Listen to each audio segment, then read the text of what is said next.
भगवान विष्णु ने लक्ष्मी जी से कहा, लोगों में कितनी भक्ति बढ़ गई है। सब लोग नारायण नारायण का जाप करते हैं। लक्ष्मी जी ने कहा, ये सब आपको पाने के लिए नहीं, मुझे पाने के लिए ऐसा करते हैं। ये सुनकर भगवान विष्णु बोले, अगर लोग तुम्हें पाने के लिए ऐसा करते तो वो नारायण नारायण की जगह लक्ष्मी लक्ष्मी का जाप करते।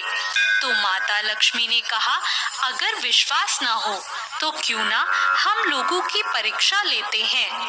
फिर भगवान विष्णु एक गांव में एक ब्राह्मण का रूप लेकर गए और एक घर का दरवाजा खटखटाया। घर से एक सेठ बाहर आया और बोला, भाई क्या काम है? तो भगवान बोले, तुम्हारे नगर में मैं भगवान की कथा कीर्तन करना चाहता हूँ। फिर सेठ बोला, ठीक है महाराज, जब तक कथा होगी आप मेरे ही घर में रहना। गांव के कुछ लोग इकट्ठे हो गए और सब तैयारी करने लगे।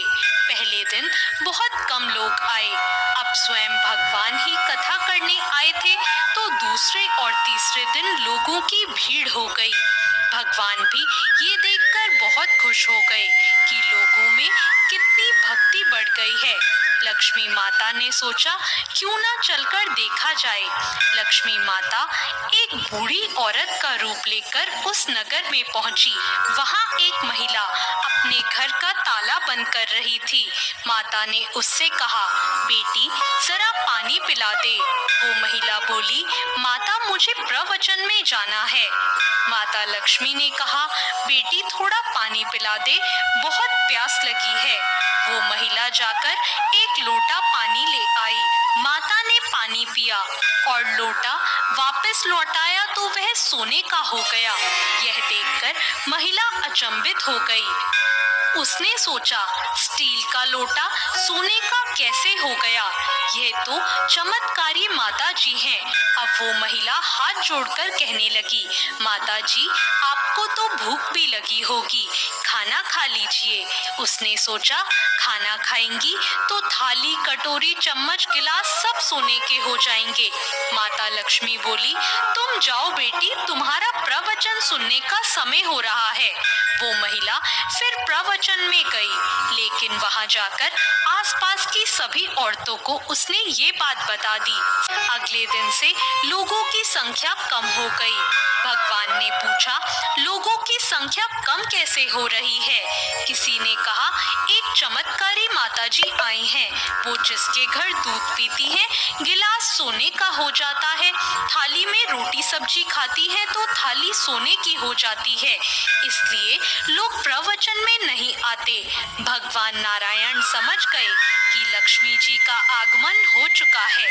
ये बात सुनते ही जिन सेठ जी ने कथा का आयोजन किया था वो भी उठ के वहां से खिसक गए और माता लक्ष्मी के पास पहुंचकर बोले, मैं तो भगवान की कथा का आयोजन कर रहा था और आपने मेरे ही घर को छोड़ दिया। माता लक्ष्मी बोली, तुम्हारे घर तो मैं सबसे पहले आने वाली थी, लेकिन तुमने अपने घर में जिस कथा कहने वाले को ठहराया है तुम उसे यहाँ से जाने को कहोगे तभी मैं यहाँ आ सकती हूँ। उन्होंने कहा, बस इतनी सी बात, अभी मैं उनकी व्यवस्था धर्मशाला के कमरे में करवा देता हूँ। जैसे ही भगवान कथा कह के सेठ जी के घर आए तो सेठ जी बोले, अपना बिस्तर बांधो, मैंने आपकी सारी व्यवस्था धर्मशाला में कर दी है।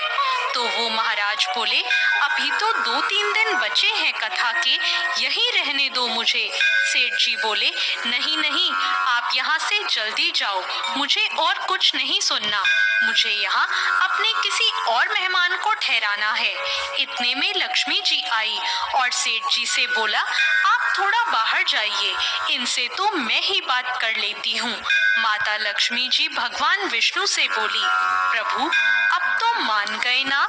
भगवान नारायण बोले, हाँ लक्ष्मी, तुम्हारा प्रभाव तो है, लेकिन एक बात तुम्हें मेरी भी माननी पड़ेगी। तुम यहाँ तभी आई जब संत के रूप में मैं यहाँ आया। संत जहाँ कथा करेंगे वहाँ लक्ष्मी का निवास जरूर होगा। यह कहकर नारायण भगवान ने वैकुंठ के लिए विदाई ले ली। अब प्रभु के जाने के बाद सेठ जी के घर सभी गांव वालों की भीड़ हो गई। सभी चाहते थे कि वो माता जी सबके घर बारी बारी से आएं। लक्ष्मी जी ने सेठ और बाकी गांव वालों को कहा, अब मैं भी यहाँ से जा रही हूँ। सभी को हैरानी हुई। माता ने कहा, मैं वहीं रहती हूँ जहाँ भगवान नारायण का वास होता है। आपने तो उन्हें यहाँ से निकाल दिया, फिर मैं यहाँ कैसे रह सकती हूँ? यह कहकर वो भी वहाँ से चली गई। जहाँ परमात्मा का वास है, वहाँ माता लक्ष्मी का वास होता है। केवल माता लक्ष्मी के पीछे भागने वालों को कभी माया नहीं मिलती। तो दोस्तों, कैसी लगी आपको आज की ये कहानी? ऐसी और